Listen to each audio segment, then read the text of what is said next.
நலாஸ் நாட்டு சர்க்கரை நலமுடன் வாழ நலாஸ் இந்தியாவிலேயே நாட்டு சர்க்கரைக்கு ISI முத்திரை மற்றும் அக்மார்க் அங்கீகாரம் பெற்ற ஒரே நிறுவனம். தொடர்புக்கு 9047045000. திருப்பதி தேவஸ்தானம் அறிவிப்பின்படி ஆகஸ்ட் 15 முதல் திருப்பதி மலைப்பாதையில் பயணிக்கும் அனைத்து வாகனங்களுக்கும் ஃபாஸ்டேக் கட்டாயம் என அறிமுகப்படுத்தப்பட்டுள்ளது. ஏழுமலையான் கோவிலுக்கு நாடு முழுவதும் பக்தர்கள் சொந்த மற்றும் வாடகை வாகனங்களில் வந்து செல்கின்றனர். தற்போதைய மலைப்பாதை நுழைவாயில் உடைமைகள் சோதனை மற்றும் சுங்க கட்டணம் வசூல் செய்யப்பட்டு வந்தது.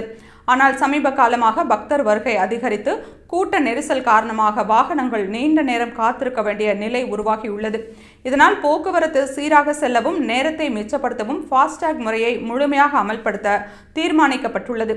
அதன்படி ஆகஸ்ட் 15 முதல் ஃபாஸ்டேக் இல்லாத வாகனங்களுக்கு மலைப்பாதையில் அனுமதி வழங்கப்படாது என்றும், ஃபாஸ்டேக் இல்லாமல் வரும் வாகனங்களுக்கு நுழைவாயிலில் ICICI வங்கியின் மூலம் உடனடியாக ஃபாஸ்டேக் வழங்குவது ஏற்பாடு செய்யப்பட்டுள்ளது. இதையடுத்து பக்தர்கள் முன்கூட்டியே தங்கள் வாகனங்களில் ஃபாஸ்டேக் பொருத்தி வருமாறு தேவஸ்தானம் வேண்டுகோள் விடுத்துள்ளது.